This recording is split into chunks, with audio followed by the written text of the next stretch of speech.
Now that there's only one of us left, or maybe two, I thought it was time I heard the stories for myself and found out what happened to everyone else.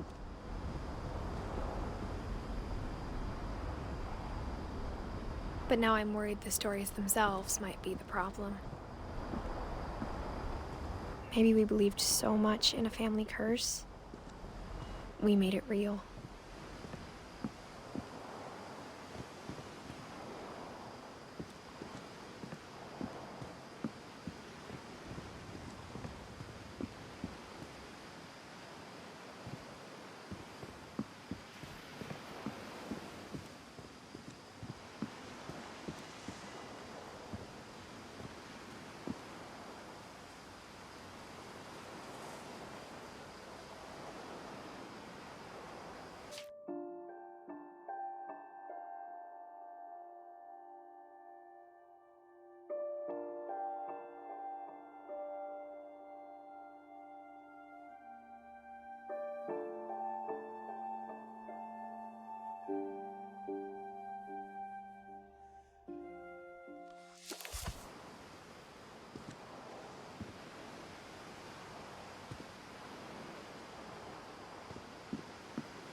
I don't know if I should even be writing this.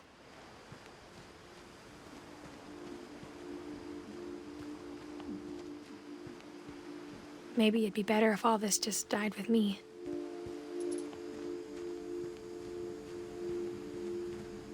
But I thought you should know about your family.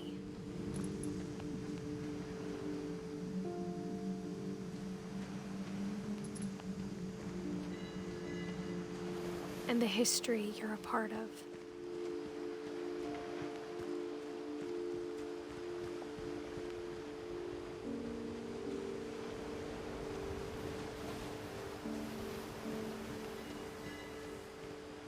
Though to be honest, I feel as lost as you probably do right now. I think the people in these stories believed them, for what that's worth.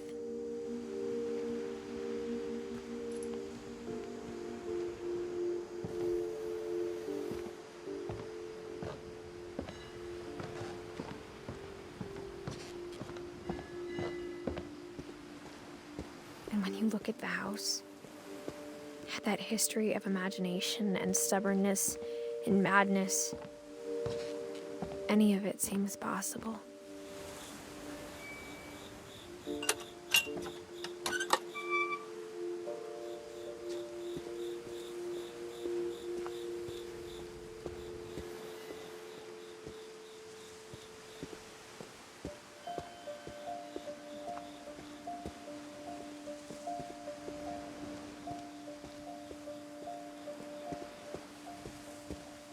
I think we've been surrounded by death for so long, we've just gotten used to it. What kind of family finishes building a cemetery before starting the house?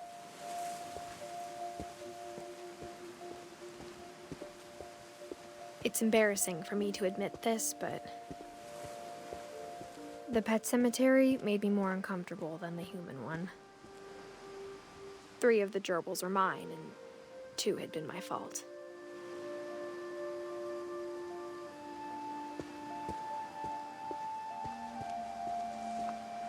Sven built the house, but it was Edith who designed the cemetery.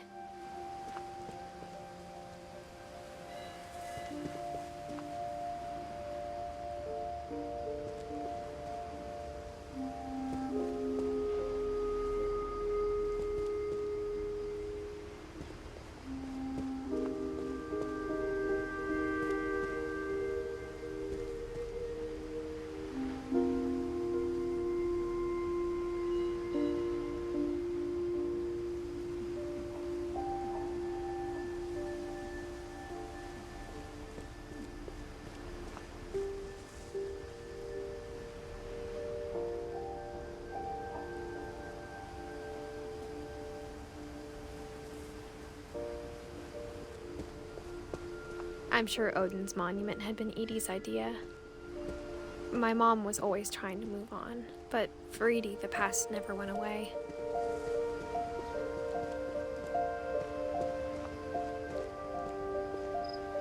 She could see it poking out of the water at low tide.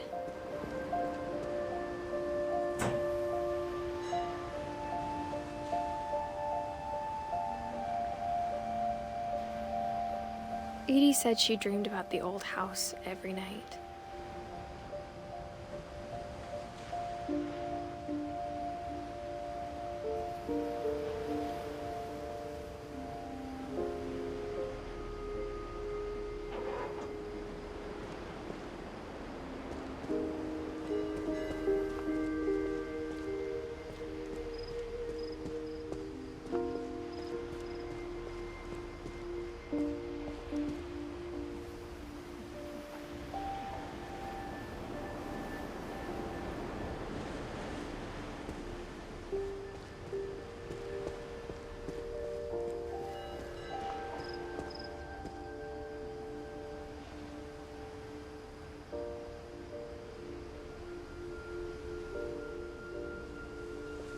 Edie's side was always easier for me to understand. But the older I get, the more I can see where my mom was coming from. Her dad had been pretty strict, but it wasn't enough to save her brothers. She was just trying to do better.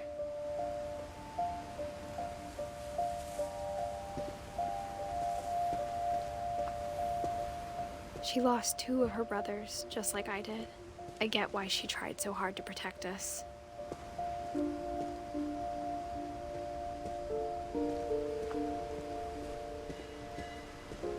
There's so many things I wish I could ask my mom now. Part of me thinks this is what she wanted all along. For me to come back someday and find everything out for myself.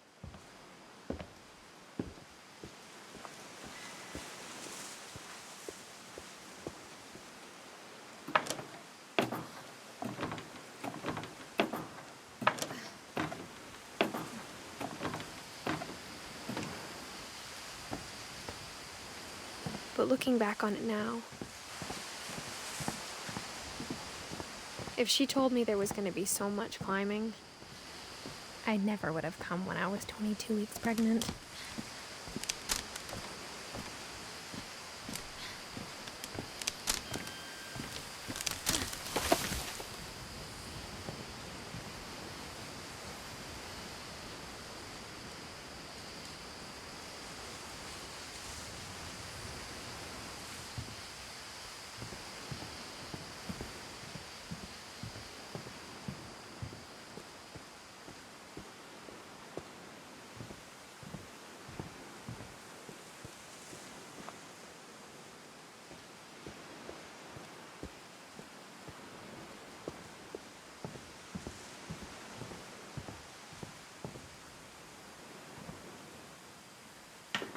I never met Grandpa Sam, but I think he and my mom had a lot in common.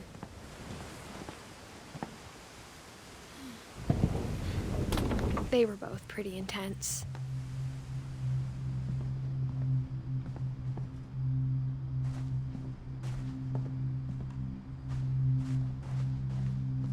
Sam spent his life shooting photos, but Mom said he got nervous being in front of the camera. I guess we're all afraid of something.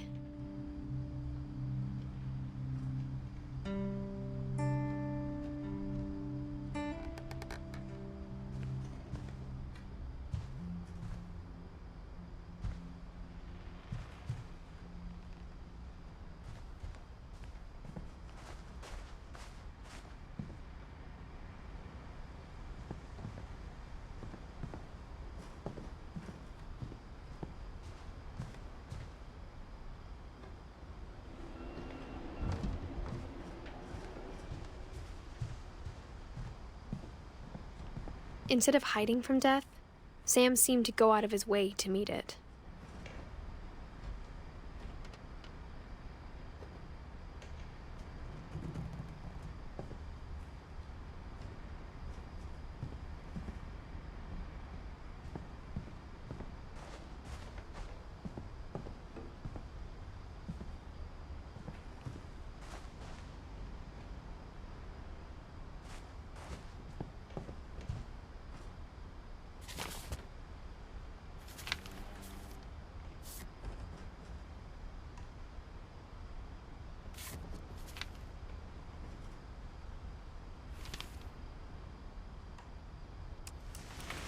Dawn, I promise, you'll never forget this weekend.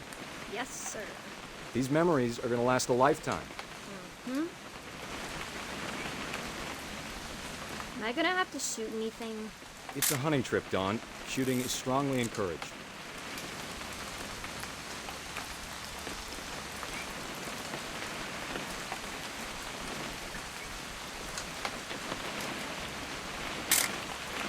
Shouldn't we be leaving? Just want to get a shot of you, Dawn, then we can take off. What? Perfect. It's gonna rain the whole weekend, isn't it?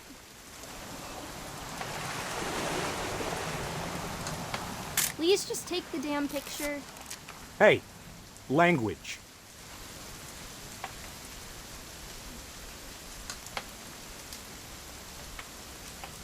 I will never forget this weekend, Dad. That's the spirit. Okay, got it. I'm gonna take some pictures, okay? Just be careful. That camera's older than you are.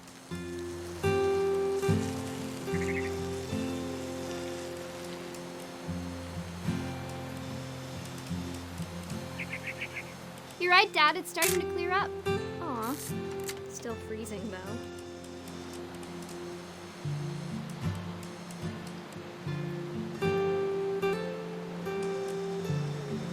Definitely should not have drunk all that coffee.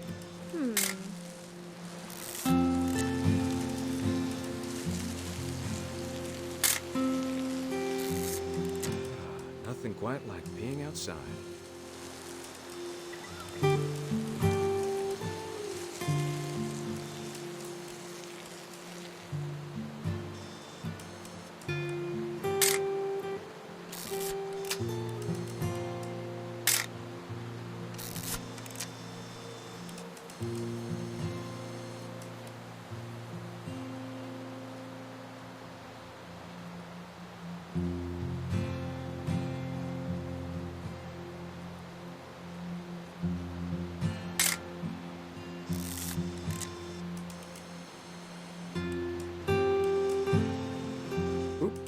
A little more gas in the tank, I guess.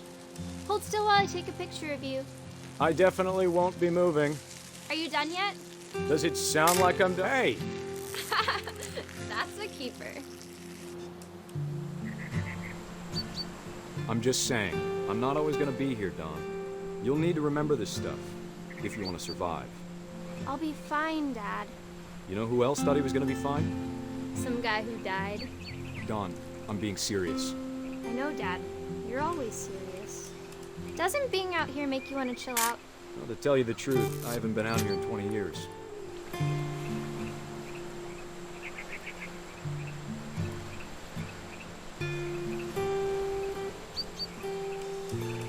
Last time I was with my brother Calvin. Man, that was a great trip. Your grandpa Sven taught us how to fish, how to build a fire. We found an old logging trail. There were deer everywhere. I bet if I could remember where that trail was, we'd spot a buck for you in no time. Give me a minute to check the map.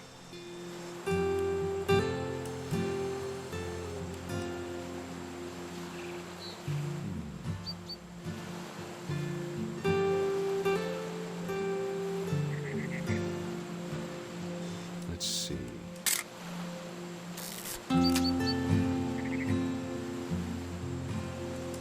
Maybe.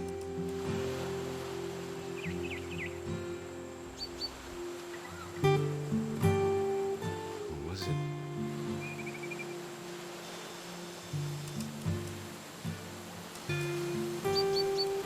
It could have been. Dad! Good eyes, Dawn. Before you take the shot, let me get a picture of you.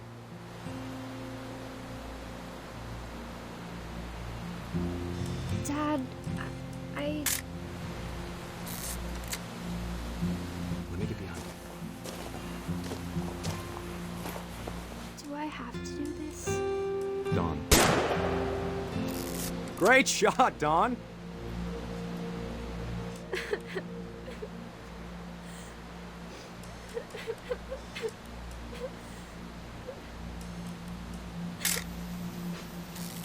I'm proud of you, Dawn.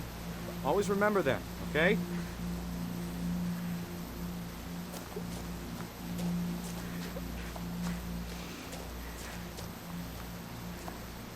Sorry, Dawn. Just gotta reset the timer.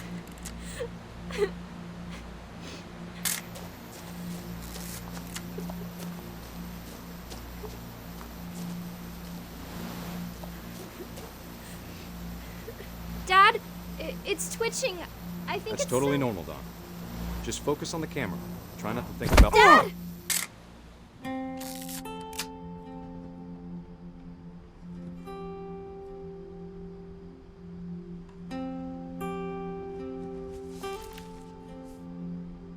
Of all these stories, that's the one I wish most that my mom had told me.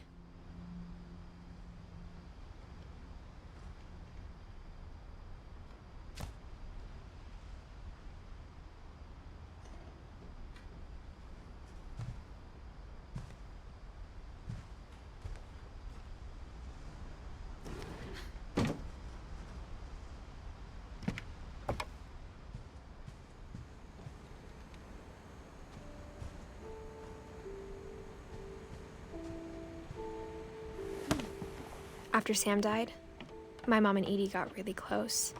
They'd both lost a lot.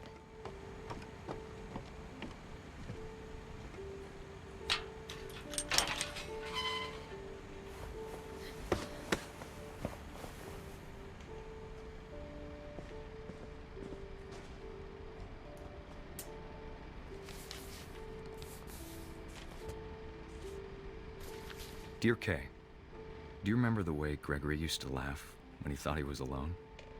Like something funny was happening, but only he could see it.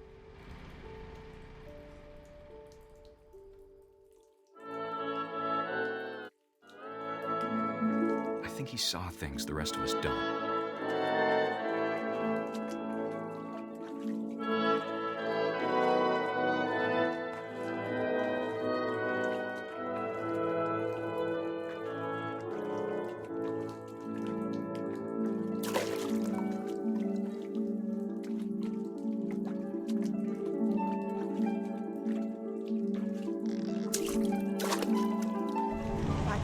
Gregory, it's time to...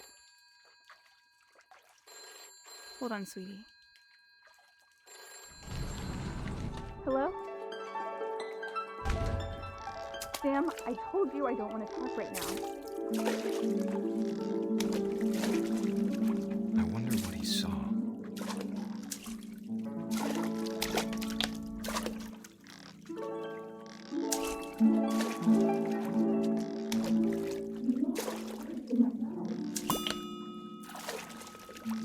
What his world was like. He reminded me so much of Calvin. Lost in his imagination.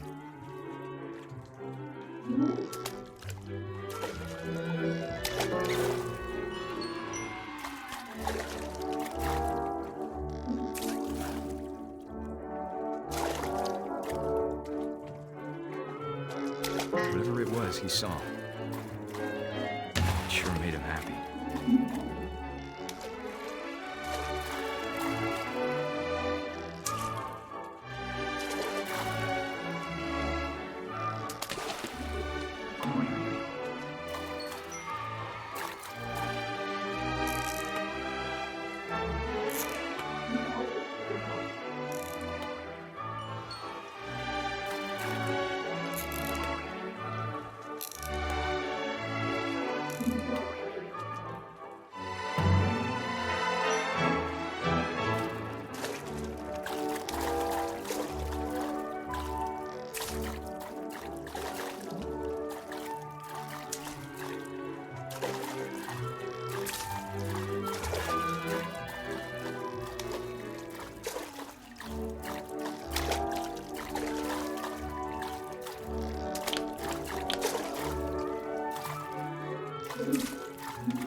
I know how silly it sounds.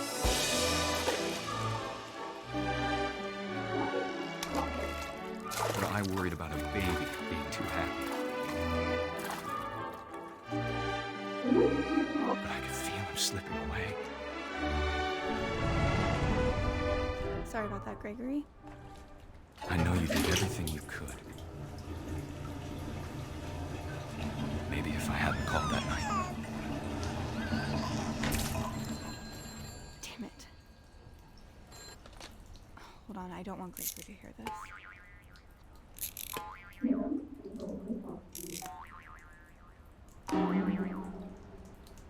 I wish he could have told us about the world he saw.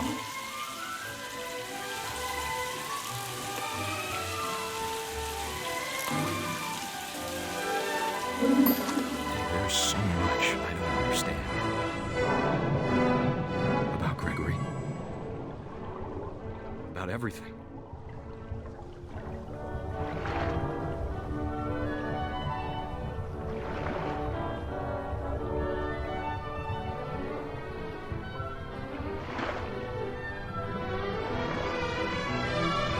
I know what happened wasn't your fault.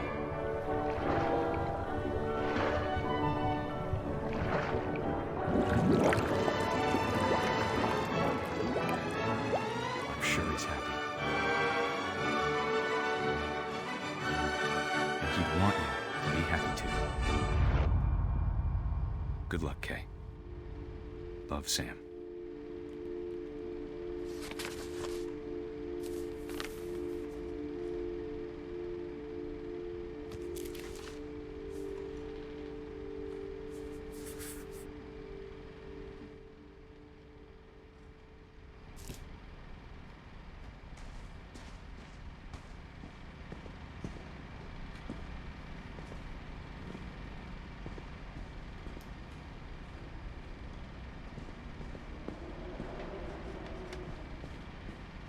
I can't imagine my mom ever writing poetry, and yet...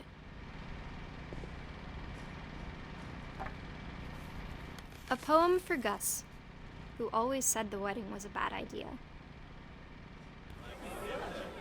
Our father never hit us kids, at least not very hard, before the day my brother said with teenage disregard that he'd be dead before he'd see a wedding in our yard.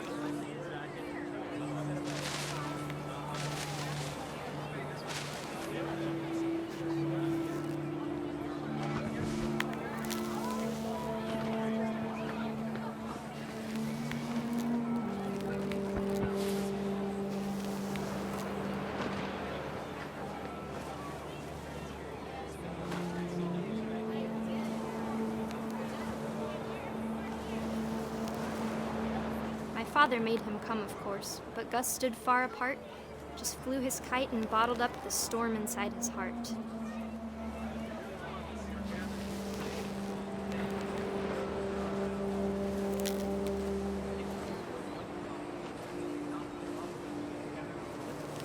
I tried to talk him out of it, but though he'd never met her, we don't need a stepmom, were the words that I now pronounce you husband and wife.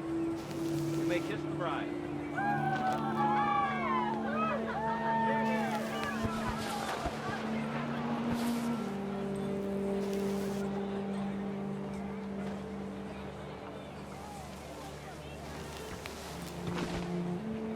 When the time for photos came, Dad ordered him to come here. But Gus declined, and as a sign held up his middle finger.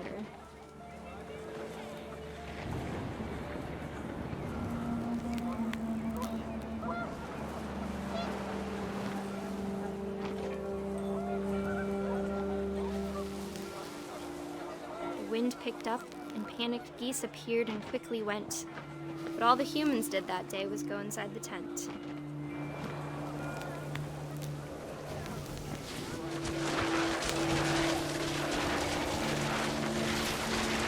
The rain came down in buckets then, but no one seemed afraid that nature might destroy the tent our dad had crudely made.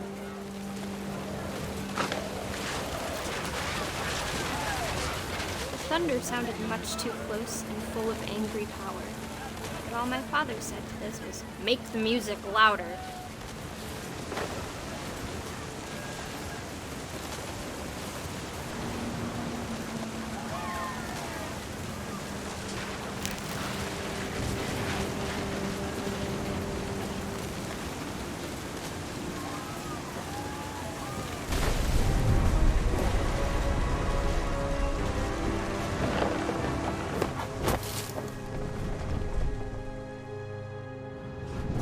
wish that I could truly say I thought about you on that day. Out there on the beach alone, just you, the wind, the sea, and foam. But I didn't, until we found you.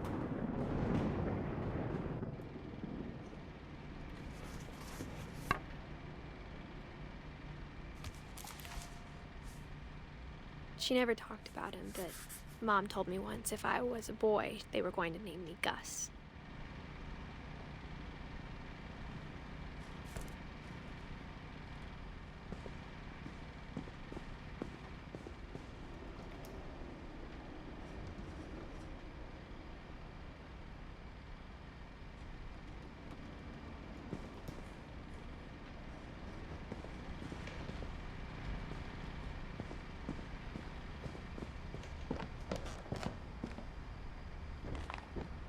My mom moved up to the loft after her brothers died.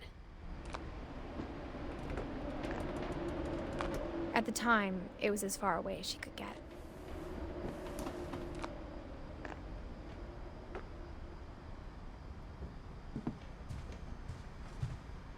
She spent a summer building houses in Calcutta, where she met my dad, Sanjay.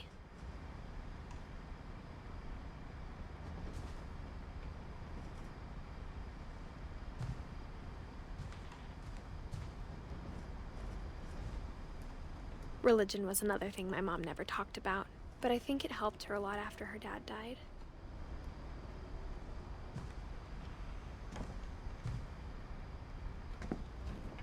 My mom moved to India a week after graduation and got a job teaching English. Louis was born a year later.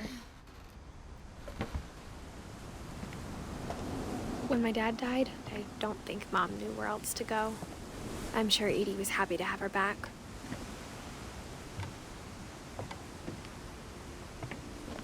The house had to get a little bigger, but Edie was used to that. And for a while, things were good. Almost normal, but it didn't last.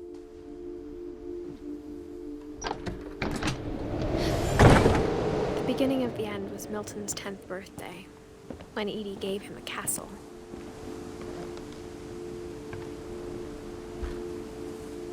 After Milton disappeared, the only thing he left behind was a room full of paintings.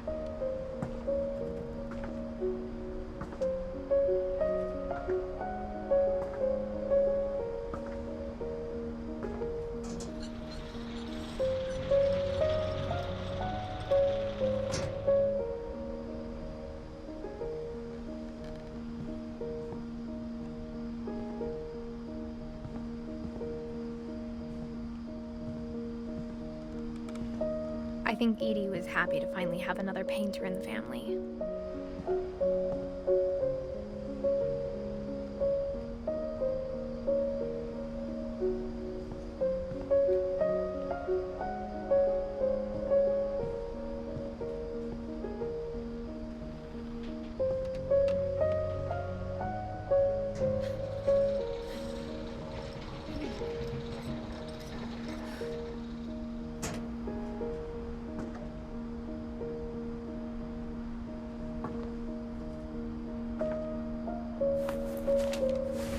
Milton Finch in The Magic Paintbrush.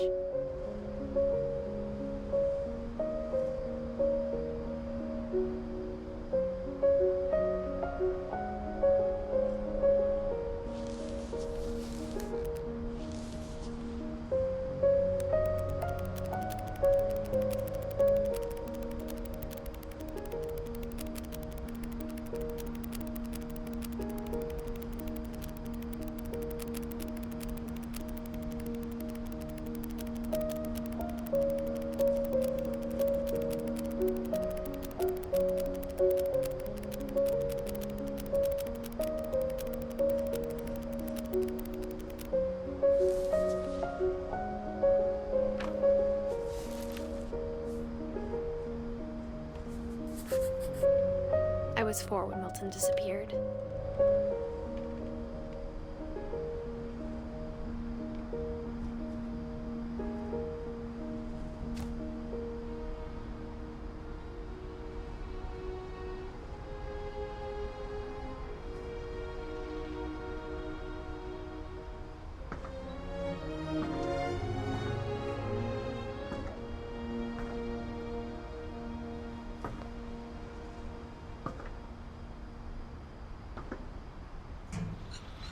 Mom spent months searching for my brother.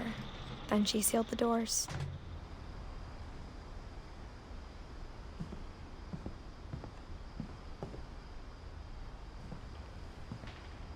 Whatever Milton had found in the house, Mom didn't want it getting out.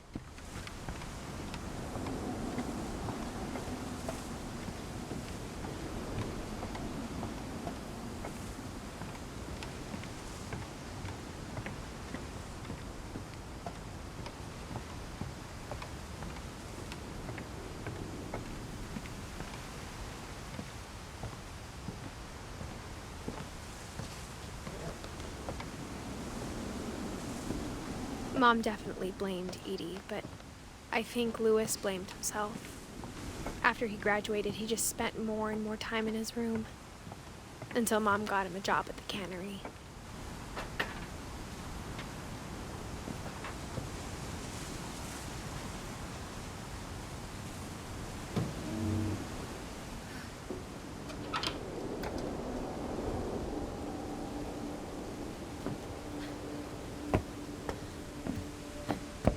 Louis's room smelled very, very familiar. That part of him lived on.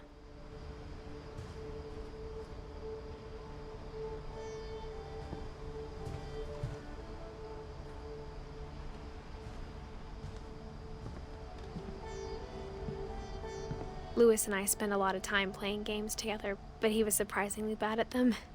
He died a lot.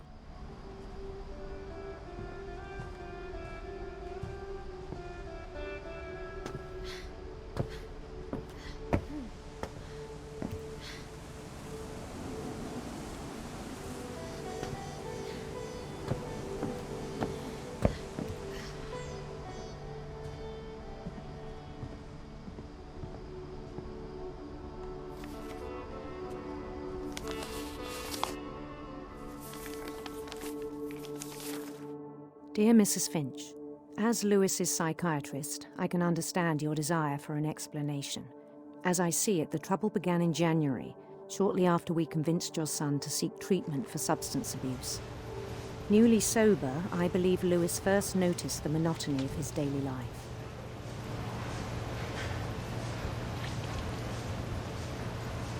He kept working at the cannery.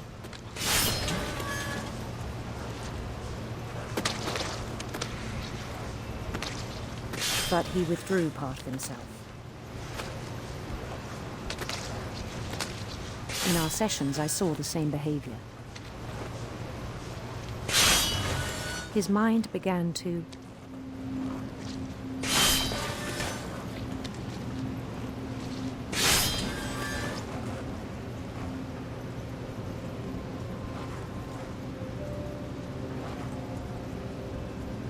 wander.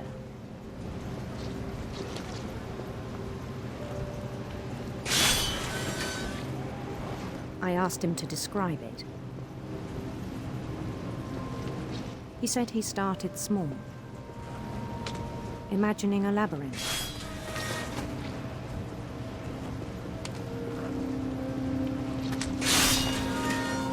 He'd feel his way about.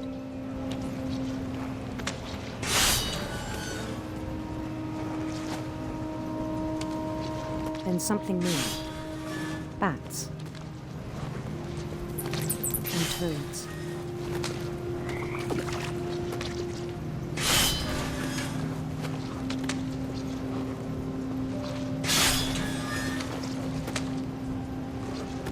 And things that have not names. He knew it was all in his head.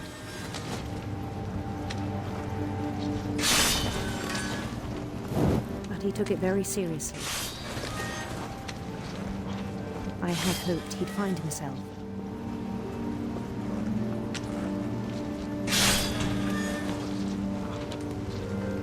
But he found something more. I worried about him then, daydreaming at the cannery.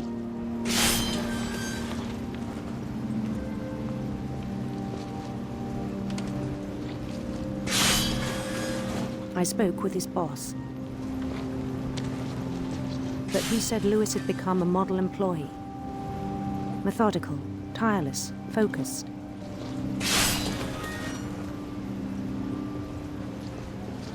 Like a whole new Lewis. So I let him go on.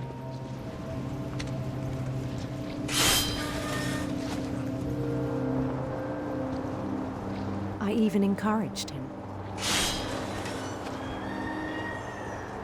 It seemed very promising at first. He told me he'd made a new friend.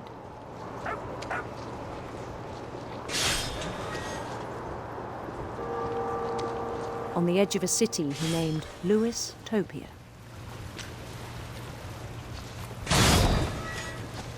He built the city up slowly, brick by brick.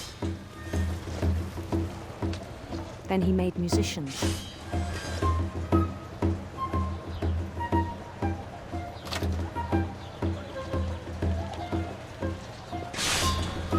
And songs for them to play.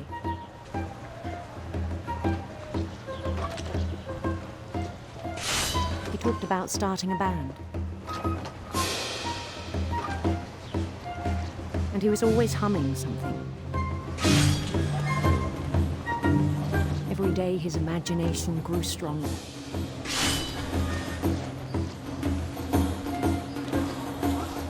He no longer spoke at the cannery. But his chopping was as reliable as ever. Then one day it struck him that all the cheering crowds, even the stones under his feet, were all in his imagination, so he could do whatever he wished.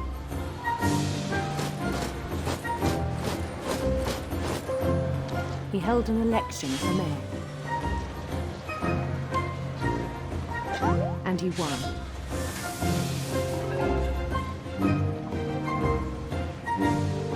They begged him to stay, but his mind was already wandering.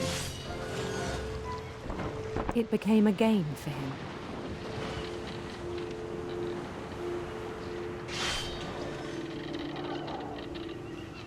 He'd conquer a city, then immediately push on. New Louisville.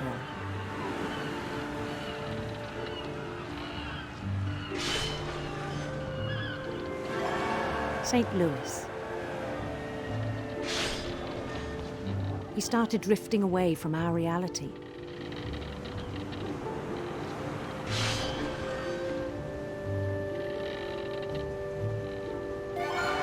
Minneapolis, until one day he forgot to go home from the cannery.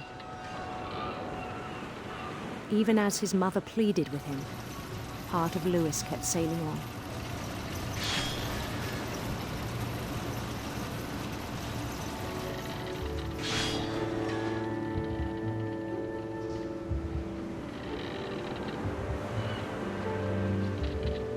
In Lewisburg, he heard rumors of a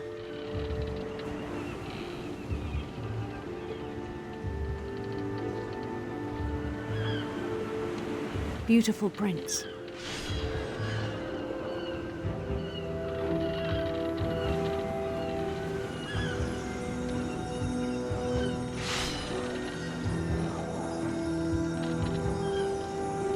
The prince was on his own quest for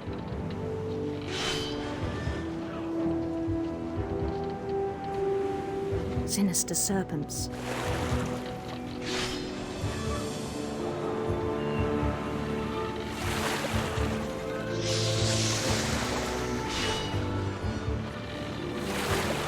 He followed the sound of his electric sitar.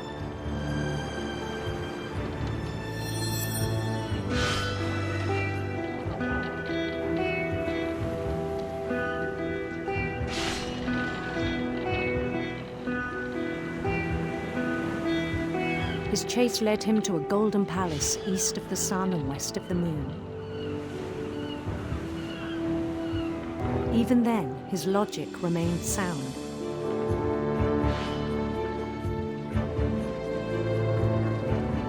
He knew the world was all in his imagination.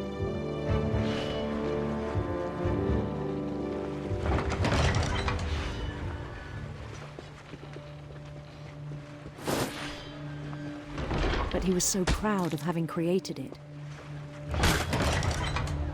In his own eyes, he'd become something greater than a king.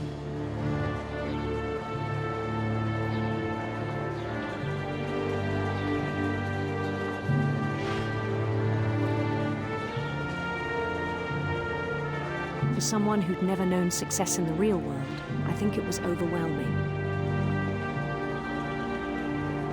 And then it struck him that the real Lewis was not the one chopping salmon, but the one climbing the steps of a golden palace.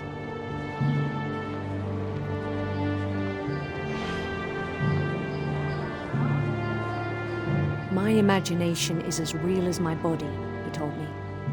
It was hard to argue with him.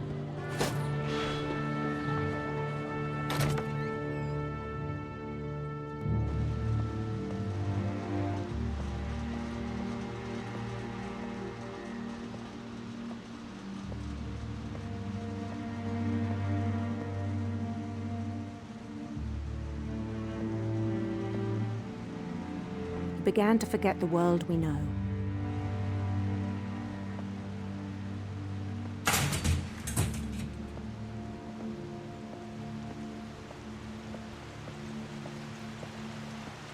I think it pained him to remember Lewis, the cannery worker.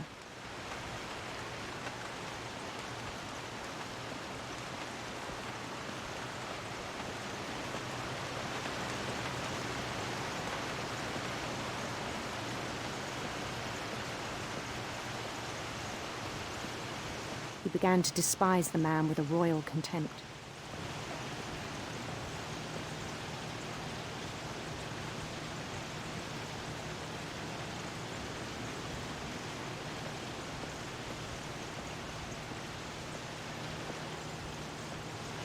I still thought I could save him. Even after he said he was being crowned king over all the lands of wonder. The palace would be packed with his companions.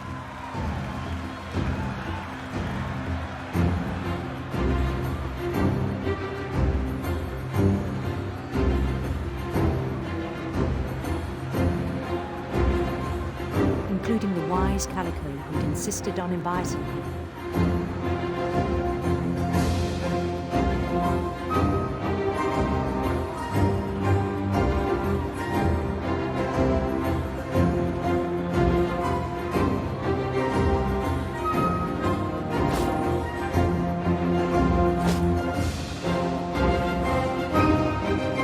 His prince waited, holding his crown.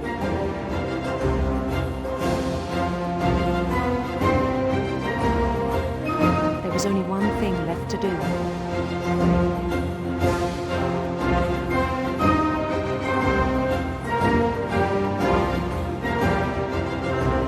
Bend down his head.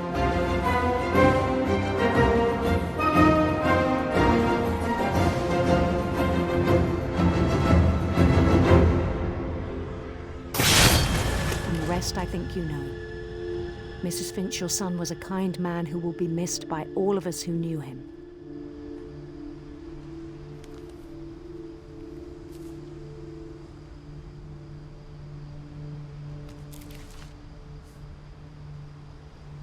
My brother was really cool.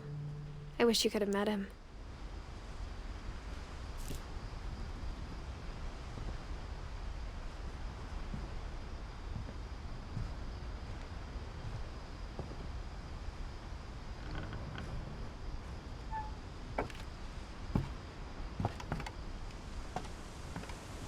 On the way back from Lewis's funeral, my mom told me to start packing. She waited until the day before we left to tell Edie. I'm not sure if she wanted to make it easier or harder.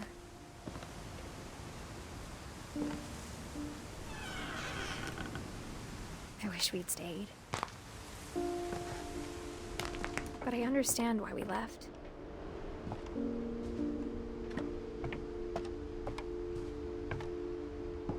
My mom ended up leaving everything behind.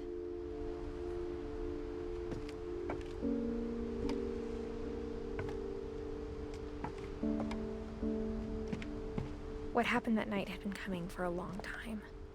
Maybe it should have come sooner.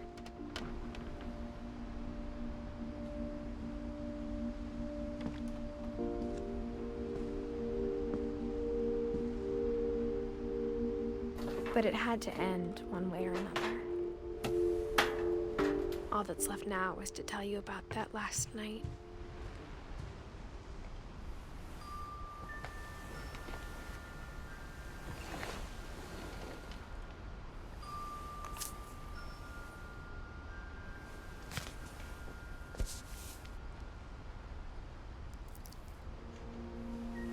That whole last day, Edie just watched us pack and didn't say a word. Until supper, when she raised her glass and said, "To our final night together, and all our final nights apart." Grandma, you know what I said about alcohol. Some of your medications are very Edith, specific. I left a present for you in the hallway. Why don't you go open it? The grown-ups have to argue now. I'm sorry, you're right. We're all leaving tomorrow. Let's just enjoy our last... I'm not leaving. Edith, you're excused.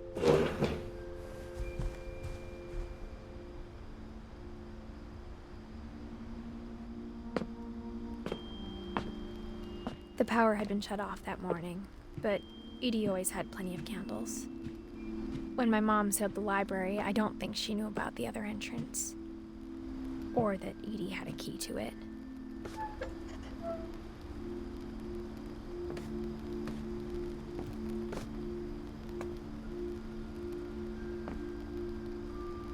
That thing you're afraid of isn't going to end when you leave the house. Edith has a right to know these stories. My children are dead because of your stories. I think it's best if Edith and I leave tonight. We'll have the nursing home send a van for you in the morning. Okay?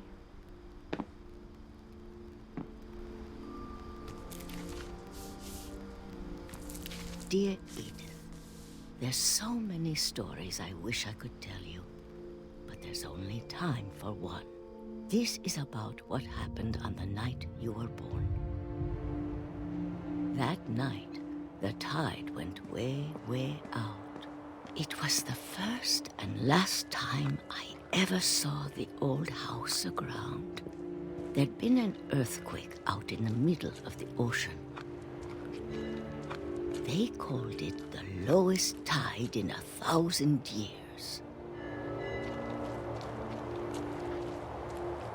God, it smelled awful. You know, I've seen that house every day of my life.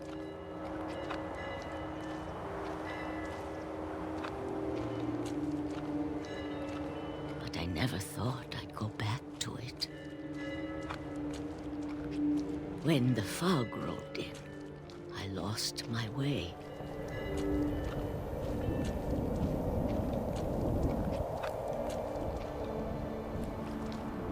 I got turned around.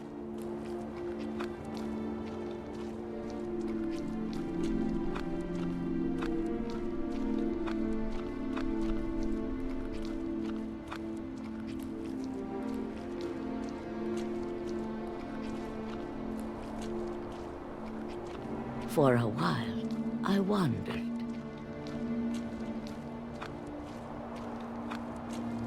I started seeing things.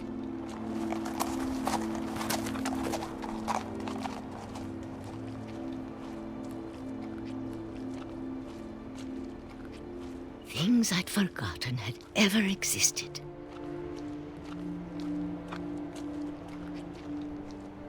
But when I saw them, they felt like old friends.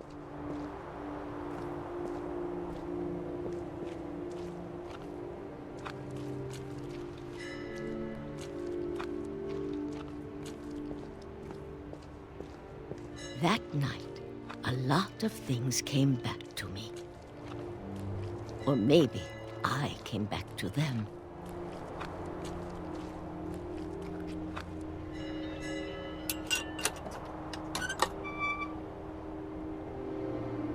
Things I can't explain, but that I need you to try and... Edith, what are you doing in here? It's mine. Edith! Mom, you're gonna rip it! Let go! I kicked and screamed, but Mom dragged me to the car.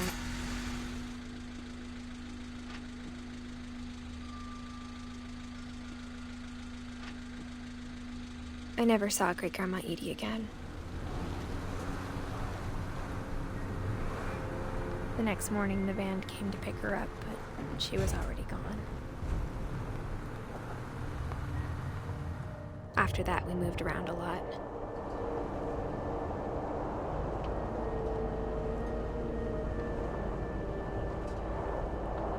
We both tried to make the best of it.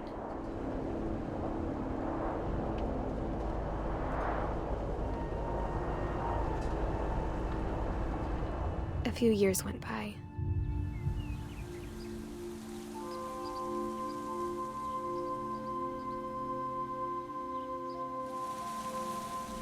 My mom didn't like to talk about it, but she started getting sick a lot. The rest happened pretty quickly. She got better for a while, and then she didn't.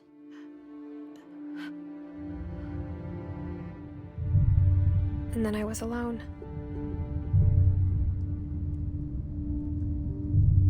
The last Finch left alive.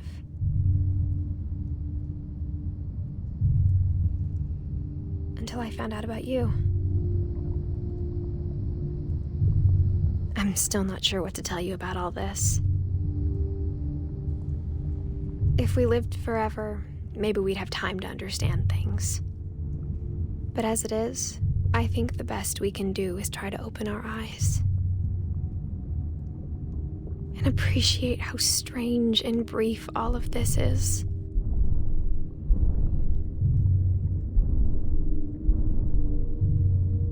This journal was supposed to be for you.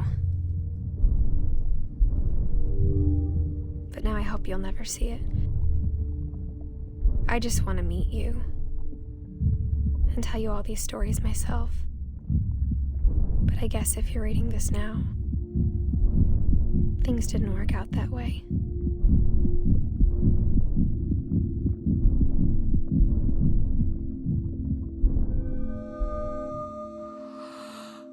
This is where your story begins. I'm sorry I won't be there to see it. It's a lot to ask, but I don't want you to be sad that I'm gone. I want you to be amazed that any of us ever had a chance to be here at all. Good luck.